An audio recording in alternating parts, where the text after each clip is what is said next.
Trade with Kamran Bhavani. क्या आप stock exchange में इन्वेस्ट करके पैसा कमाना चाहते हैं तो हमारे ग्रुप को ज्वाइन करें। हम आपको देंगे बर वक्त और बेहतरीन मशवरे।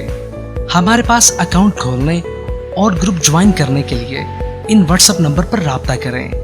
कामरान मेमन भवानी 0345 82644। नाजरीन, मैं कामरान मेमन भवानी, आप देख रहे हैं मेरे यूट्यूब का चैनल जिसका कोई क्लेम या ब्लेम नहीं है। आज की मार्केट का आगाज स्लाइटली पॉजिटिव हुआ 86 पॉइंट प्लस के साथ, और मार्केट में हमने देखा कि स्टार्टिंग में 94 पॉइंट तक मार्केट माइनस गई नेगेटिव साइड पर, और उसके बाद मार्केट ने बाउंस बैक किया 254 पॉइंट प्लस तक गई। मार्केट ने हाई बनाया 43,647 का, और मार्केट को जो कि रेजिस्टेंस लेवल बताया गया था कल के वी लॉक के अंदर के 43,700। अगर मार्केट इस लेवल को ब्रेक एंड सस्टेन कर जाते तो मार्केट मजीद रिकवरी को देखेगी। अदरवाइज मार्केट के पास एक लो लेवल है जिसमें अगर मार्केट इस लो लेवल को ब्रेक करती तो मार्केट नेगेटिविटी की तरफ होगी। हमने ये देखा कि स्टार्टिंग में जब मार्केट 254 पॉइंट प्लस तक गई तो उस वक्त वॉल्यूम्स काफी लो थे। इसकी वजह से ये एक्सपेक्टेशन थी कि मार्केट एक टाइम में वंस अगेन यानी कि डाउन साइड की तरफ जा सकती है और 100 का लेवल टेस्ट कर सकती है। हमने देखा कि मार्केट ने 130 पॉइंट डिक्लाइन तक गई और 43,262 का मार्केट ने लो बनाया। कल लो बना था 43,233 का और आज लो बना 43,262 का। अगर हम देखें तो दो बॉटम ऑलमोस्ट बन चुके हैं, यानी कि first bottom and second bottom. इसके बाद मार्केट ने लास्ट आधे घंटे में 1 आवर में मार्केट ने रिकवरी ली और तकरीबन देखा जाए तो 100 पॉइंट से प्लस अबव क्लोज रही, 111 पॉइंट प्लस क्लोज रही 43,504 के करीब। वॉल्यूम्स में अगर हम देखें तो कल वॉल्यूम ज्यादा थे क्योंकि कल पैनिक सेलिंग थी, कल एक अग्रेसिव सेलिंग थी तमाम स्टॉक्स के अंदर, 305 मिलियन के वॉल्यूम्स थे। लेकिन कल हम ये देख रहे थे कि लोअर साइड पे बाइंग ज्यादा थी। आज भी देखा जाए तो उसी रेंज के अंदर 233 मिलियन का वॉल्यूम्स हुए और काफी एक्यूमुलेशन हुई है। कल के पीपीलीपी डेटा में हमने ये भी देखा था कि बैंक्स जो थे वो यानी बायर्स थे, और बैंक्स हमेशा याद रखें बैंक उस वक्त बैंक करते हैं जब बैंक्स को अपॉर्चुनिटी नजर आ रही होती है, जब बैंक्स को ये लग रहा होता है कि मार्केट बहुत ज्यादा चीप है और मार्केट में आने वाले कुछ दिनों में 2-3% एप्रिसिएशन होती है, तब वो ऐसा अपना पोर्टफोलियो बिल्ड करते हैं। मार्केट अगर डिस्काउंटेड होती है 3-4 हज़ार पॉइंट तो फिर बैंक उस वक्त अपनी इन्वॉल्वमेंट यानी कि मार्केट के अंदर इन्वॉल्वमेंट नजर आती है। इसी तरीके से कल हमने देखा कि जो मुख्तलिफ इंडिविजुअल्स थे और दूसरे जो यानी कि इंस्टीट्यूशन थे वो सेलिंग साइड पर नजर आए, जबकि इनके अगेंस्ट बैंक यानी कि बाइंग साइड पर नजर आए। इसके साथ ही अगर हम यानी कि आज कंपनीज के ऊपर देखें तो कंपनीज में तकरीबन कंपनीज में अगर हम देखें तो आज सी एनर्जी पॉजिटिव रहा तकरीबन 13 पैसे प्लस के साथ, जबकि पाकिस्तान रिफाइनरी में 1 पैसे का इजाफा हुआ 15 रुपये 1 पैसे के करीब सेकंड वॉल्यूम लीडर रहा। इसके साथ ही यानी कि टॉप एक्टिविटी रही। इसके अलावा पीआईबीटीएल में भी 12 पैसे का इजाफा। लोटेकेम जो कि काफी दिनों से ओवरबोर्ड चल रहा था, आज उसमें करेक्शन देखी गई तकरीबन 23 पैसे की। टैली कार्ड में 11 पैसे की कमी, जबकि टीपीएल प्रॉपर्टीज में 16 पैसे की कमी। डबल-जीएल, ट्रीट कॉर्पोरेशन, डब्ल्यूटीएल, एमएलसीएफ ये पॉजिटिव देखा जाए तो ट्रीट कॉर्पोरेशन 1 रुपये और 38 पैसे पॉजिटिव परफॉर्म करता रहा, जबकि बाकी नेगेटिव परफॉर्म करते रहे। इसके अलावा यानी कि टॉप एडवांस कंपनी में भी देखा जाए तो इनसाइड कंपनीज में पॉजिटिविटी रही। ओवरऑल अगर हम देखें तो आज ट्रीट कॉर्पोरेशन में एक बार ऊपर का लॉक भी लगा, फिर इसके बाद हमने देखा कि लॉक खुला और उस पर काम होता रहा। इसके अलावा रिफाइनरी के हवाले से रिफाइनरी पॉलिसी की एक मार्केट में रूमर्स भी थी, एक तरह से न्यूज़ भी थी कि जो रिफाइनरी पॉलिसी पिछली गवर्नमेंट में काफी दिनों से रुकी हुई थी और ये एक्सपेक्टेशन कर रहे थे कि आज रिफाइनरी पॉलिसी किसी भी टाइम अनाउंस हो सकती है। उसी की बेसिस पे हमने देखा कि एटीआरएल लोअर साइड से बाउंस बैक हुआ और एटीआरएल, एनआरएल, पीआरएल, सी एनर्जी ये लोअर साइड से बाउंस बैक हुए और रिकवरी की तरफ आते हुए नजर आए। उसी के बाद हमने मार्केट के अंदर एक मोमेंटम देखा और एक जो एक तरह से देखा जाए तो ट्रेडिंग का एक माहौल बनते हुए देखा और मार्केट ने फिर 111 पॉइंट प्लस के करीब क्लोज हुई। अगर सेक्टर वाइज देखें तो आज सेक्टर में जो पॉजिटिव सेक्टर है 40 यानी कि 40 पॉइंट प्लस के साथ फर्टिलाइजर सेक्टर आपका टॉप पे पॉजिटिव रहा। सेकंड नंबर पे टेक्नोलॉजी 27 पॉइंट के साथ। इसके अलावा टेक्नोलॉजी सेक्टर्स में टीआरजी ने आज बेस्ट परफॉर्म किया क्योंकि आईबीएक्स के जो रिजल्ट थे आज बाहर की साइड पर आईबीएक्स के रिजल्ट भी थे जो कि पॉजिटिव हुए। इसके अलावा केमिकल सेक्टर 16 पॉइंट प्लस के साथ। Oil and gas, power generation, refinery, oil and gas, pharmaceutical, automobile parts, investment bank, तकरीबन तमाम सेक्टर्स ही आपके स्लोली स्लाइटली पॉजिटिव नजर है। इसके अलावा कमर्शियल बैंक एज यूजुअल कल भी नेगेटिविटी की साइड पर थे टॉप पर और आज भी 30 पॉइंट नेगेटिव के साथ रहे। सीमेंट सेक्टर नेगेटिव रहा 16 पॉइंट के साथ। सीमेंट सेक्टर के हवाले से अगर हम देखें तो सीमेंट सेक्टर की जो सेल्स है उसमें 29% की जो है वो डिक्लाइन हुई है क्योंकि सीमेंट्स की जो डिमांड में कमी हो रही है और इसकी जो सेल्स में 29% की कमी हुई। तो इसकी वजह से भी हम सीमेंट सेक्टर में तकरीबन 16 पॉइंट के साथ नेगेटिव रहा। इसके साथ ही automobile parts, cable, real estate, leather ये नेगेटिव रहे। ओवरऑल अगर हम देखें तो मार्केट आज आपकी ये नहीं कह सकते कि बहुत ज़्यादा अच्छी बंद हुई है, मगर ये भी नहीं कह सकते कि मार्केट यानी कि स्लाइटली पॉजिटिव क्लोज रही है, लेकिन थोड़ी बेहतर क्लोज हुई है, बहुत ज़्यादा अच्छी यानी पॉजिटिव क्लोज नहीं रही है। इसी चीज़ को ज़रा सा हम यानी कि देखते हैं टेक्निकल चार्ट के ऊपर।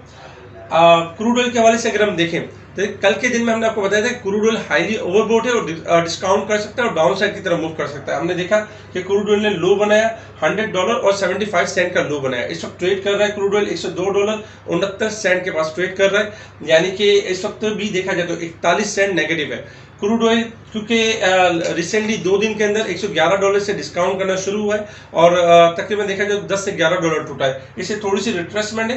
क्रूड ऑयल का जो रेजिस्टेंस लेवल है 104 का लेवल है। अगर क्रूड ऑयल का 104 के लेवल को ब्रेक कर देता है तो फिर इसमें हम मजीद तेजी देखेंगे। अदरवाइज आज के दिन में हम देख सकते हैं कि क्रूड ऑयल $100 से लेकर 97 के एरिया को मीट कर सकता है, डाउन साइड की तरफ मूव कर सकता है, क्योंकि लॉन्ग ग्राफ अगर देखें तो यानी कि सेलिंग की तरफ है और शॉर्ट ग्राफ शॉर्ट रिकवरी की तरफ है। तो इसलिए क्रूड ऑयल अगर नीचे आ जाता है तो ये हमारी इकोनॉमी के लिए काफ़ी पॉजिटिव और एक अच्छा साइन होगा। इसके साथ ही अगर हम यानी कि टेक्निकल चार्ट की तरफ देखें तो टेक्निकल चार्ट से पहले supports level and resistance level देख लेते हैं। रेजिस्टेंस लेवल ये आपकी स्क्रीन पे नजर आ रहे हैं 43,700, 44,100 और 44,500। सपोर्ट लेवल 43,100 का लेवल है, सेकंड सपोर्ट 42,700 और थर्ड सपोर्ट लेवल 42,300 का लेवल है। शॉर्ट ग्राफ के हिसाब से जैसे कल के वीलॉग के अंदर हमने आपको बताया था कि शॉर्ट ग्राफ आपके हाईली पॉजिटिव है। अगर मार्केट लो लेवल जो कि 43,000 यानी कि 43,233 का लेवल है, अगर मार्केट इस लेवल को ब्रेक करेगी तो मार्केट मंदी की तरफ यानी कि कंटिन्यू होगी, अदरवाइज मार्केट रिकवरी को देखेगी। आज हमने यही देखा कि मार्केट ने यानी कि 94 यानी 130 पॉइंट डिक्लाइन करने के बाद हमने ये देखा कि मार्केट ने एक टाइम में 250 पॉइंट का हाई भी लिया और फिर 111 पॉइंट प्लस पे क्लोज हुई, क्योंकि शॉर्ट ग्राफ आपके हाईली ओवरबोट थे, इसलिए मार्केट में थोड़ी रिकवरी हमें नजर आई। लेकिन इस वक्त भी अगर हम पोजीशन देखें शॉर्ट ग्राफ के हिसाब से तो शॉर्ट ग्राफ अब भी आपके हाईली ओवरसोल्ड है और शॉर्ट ग्राफ के हिसाब से अब भी मार्केट के अंदर रिकवरी का एक फेज बनता है। अगर मार्केट 43,200 के लेवल को ब्रेक करती है तो मार्केट आपकी यानी करेक्शन की तरफ मूव कर सकती है। अदरवाइज मार्केट का जो टारगेट है अपसाइड का 43,000 यानी कि 600 से लेकर 900 कल का ये टारगेट हो सकता है अपसाइड का और मार्केट इसमें मूव कर सकती है। इसके साथ ही अगर हम थोड़ा सा लॉन्ग ग्राफ की तरफ देखें तो लॉन्ग ग्राफ में जैसे कि कल एक यानी कि बड़ी कैंडल नेगेटिव क्लोज हुई थी और आज उसके मुकाबले में अगर देखा जाए तो एक पॉजिटिव यानी कैंडल डॉज कैंडल भी कह सकते हैं इसको कि पॉजिटिव कैंडल क्लोज रही है। कल के दिन एक और पॉजिटिव क्लोजिंग आना जरूरी है। ओवरऑल अगर हम लॉन्ग ग्राफ के हिसाब से देखें तो मार्केट एक हेल्दी करेक्शन कर चुकी है, क्योंकि जब मार्केट ने 46,970 का हाई बनाया था उस वक्त से अगर हम देखें तो मार्केट मुसलसल मंदी में रही है और मार्केट ने अपने आप को करेक्ट किया, तकरीबन 4,000 पॉइंट तक करेक्ट किया है, 3,900 और 4,000 पॉइंट तक करेक्ट किया है। इस वक्त अगर हम देखें तो मार्केट जहां से चली थी 100% अपने आप को डिस्काउंट कर चुकी है। तो इसलिए सपोर्ट लेवल में 42,000 43,200 का लेवल रखें और बिग सपोर्ट लेवल 42,600 का लेवल है। अगर ये लेवल ब्रेक होंगे तो मार्केट मंदी करेगी, अदरवाइज मार्केट के पास पूरा मौका है कि कल के दिन अगर एक पॉजिटिव क्लोजिंग आ जाती है 43,600 से लेके 900 के दरमियान तो इंशाल्लाह फिर हम देखेंगे मार्केट के अंदर वंस अगेन 1000 पॉइंट से लेके 2000 पॉइंट तक की रिकवरी को हम देखेंगे और मार्केट वंस अगेन 44,000 से लेकर 45,000 के एरिया को मीट करते हुए नजर आएगी। इसके साथ ही अगर हम लॉन्ग ग्राफ देखें तो इस वीकेंड के अंदर जैसे कि तकरीबन 4 वीक्स नेगेटिव हो चुके हैं, तो इंशाल्लाह एक्सपेक्टेशन यही कि मार्केट इस वीक में जो कल के दिन में जो डिजास्टर हुआ था उसमें मजीद रिकवरी नजर आएगी और पॉजिटिव क्लोजिंग आती है तो मार्केट का मोमेंटम चेंज होगा। इसके अलावा अगर हम देखें तो पॉलिटिकल साइड के ऊपर जैसे कि पीटीआई की तरफ से काफ़ी जलसे और यानी कि इस मई के मंथ में है, अभी भी जेलम में यानी कि पीटीआई का जलसा हो रहा है और नज़र आ रहा है कि अवाम की ताकत बहुत ज़्यादा है पीटीआई के साथ। ये हमारी गवर्नमेंट के लिए एक तरह से यानी कि जो मौजूदा गवर्नमेंट है उसके लिए थोड़ा सा नेगेटिव है, क्योंकि जैसे 20 तारीख के बाद इमरान खान साहब की एक कॉल भी है कि अगर जैसे इलेक्शन की कॉल नहीं दी जाती है तो कोई कॉल दे सकते हैं। तो इस हिसाब से एक्सपेक्टेशन यही है कि जिस तरह के जो मामला नज़र आ रहे हैं तो यही नज़र आ रहा है कि मई के मंथ के अंदर कोई इलेक्शन की कॉल या कोई इस तरह की चीज़ें हो सकती हैं, क्योंकि जो मौजूदा गवर्नमेंट है वो भी रियलाइज कर रही है कि उनके ऊपर प्रेशर बढ़ रहा है इस साइड से भी, तो इसकी वजह से भी थोड़ा सा अनसर्टेनिटी हमें मार्केट के अंदर नज़र आ रही है। सेकंड नंबर पे अगर हम देखें तो इस गवर्नमेंट ने भी वही गलती की जो लास्ट गवर्नमेंट ने की थी। जैसे कि असद उमर जब गवर्नमेंट आई थी और असद उमर साहब के हाथ में मामला थे, तो उनको यही था कि वो आईएमएफ की तरफ मूव कर जाए और यानी कि आईएमएफ के प्रोग्राम में चले जाते, लेकिन उन्होंने भी यही किया था। पहले दोस्त ममालिक की तरफ गए थे, लेकिन वहाँ से जब उनको कुछ भी नहीं मिला, फिर इन्होंने रियलाइज़ किया और आईएमएफ के प्रोग्राम की तरफ गए, और उसके बाद फिर ऐसा ऐसा मामला यानी कि बेहतर होते गए। इस गवर्नमेंट ने भी यही किया कि फर्स्ट पहले दोस्त ममालिक की तरफ गए और आईएमएफ को रिजेक्ट किया, लेकिन अब आईएमएफ के मामला की तरफ अब इनको मूव होना है, क्योंकि आईएमएफ के मामला की तरफ मूव होना जरूरी है। उसके बाद ही आपके दोस्त ममालिक आपकी तरफ यानी कि रुजू कर सकते हैं, आपको पेमेंट कर सकते हैं या आपको आपकी इमदाद कर सकते हैं।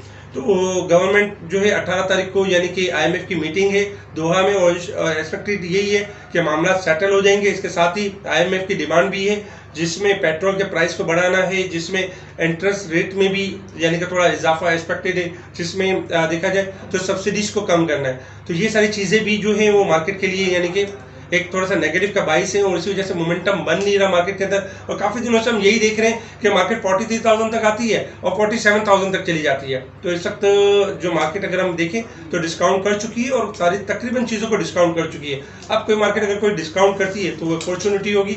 इसके अलावा स्पेशल ग्रुप से जुड़े रहें, वहाँ पर आपको timely buy call sell call दी जाती रहेगी। इसके साथ ही अगर हम देखें तो लोटे केमिकल, देखिए लोटे केमिकल जो है ये अगर इसको हम थोड़ा सा देखें तो लोटे केमिकल लोअर साइड से परफॉर्म करना शुरू हुआ है। नो डाउट इसकी ईपीएस वगैरह काफ़ी पॉजिटिव रही है, और इसने 10 रुपये से जो स्टार्टिंग ली है, उसके बाद से तकरीबन 13 रुपये के अराउंड अपने आपको डिस्काउंट किया और तकरीबन 26.5 का हाई लिया, और इस वक्त ये ट्रेड कर रहा है 24.97 पे। 27 रुपये का स्टॉप लॉस रखें जो इसमें तेजी कर रहे हैं। अगर 27 के लेवल को ब्रेक करके सस्टेन कर जाता है लोटे केमिकल तो नो डाउट मजीद तेजी करेगा, लेकिन अगर 27 के लेवल को ब्रेक करके सस्टेन नहीं करता है तो फिर इसमें करेक्शन होगी 24 रुपये से लेके और 20 रुपये तक की करेक्शन हो सकती है। तो इसमें मोहतात रवैया रखें। इसके साथ ही अगर एक और स्क्रिप्ट का नाम लें हम ईफर्ट के हवाले से, एग्रो फर्टिलाइजर भी अगर देखा जाए तो नो डाउट एक बेस्ट कंपनी है, जिसने तकरीबन अगर देखा जाए तो 2017 से लेके और 2022 तक यानी 675% का कैश डिविडेंड अनाउंस किया है, यानी कि 67 रुपीज़ और 50 पैसे का कैश डिविडेंड दिया है अपने शेयर होल्डर को।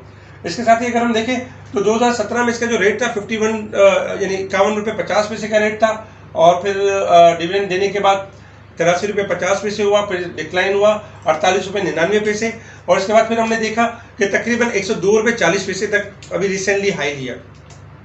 इसमें भी यही है कि ईफर्ट अगर 105 रुपये के लेवल को ब्रेक करके सस्टेन कर जाता है तो ईफर्ट आपका मजीद तेजी करेगा। अदरवाइज ईफर्ट अगर 105 के लेवल को ब्रेक नहीं करता तो फिर इसमें करेक्शन ड्यू है, जो कि 90 का लेवल ब्रेक करते ही 85 से लेकर 75 यानी कि डाउन साइड की मूव आ सकती है। तो जो लॉन्ग टर्म इन्वेस्टर्स हैं जिन्होंने डिविडेंड अवेल किए वो इस स्टॉपर्स का और रेजिस्टेंस लेवल का खास ख्याल रखें। ये स्पेशल रिपोर्ट हम ग्रुप में भी शेयर कर देंगे, जिससे जो है स्पेशल ग्रुप में जिससे आसानी हो जाएगी, जो ईफर्ट जिनके पास पड़े हुए तो वो एक अच्छा डिसीजन ले सकेंगे। इसके अलावा आज भी हमने काफ़ी कॉल्स दी स्पेशल ग्रुप में, जो कि टाइमली हिट होती गई और यानी कि बेहतरीन वर्क होता रहा। इसके साथ ही हम स्पेशल ग्रुप में वर्क कर रहे होते हैं, बता रहे होते हैं इंडेक्स के बारे में भी और मार्केट के बारे में भी।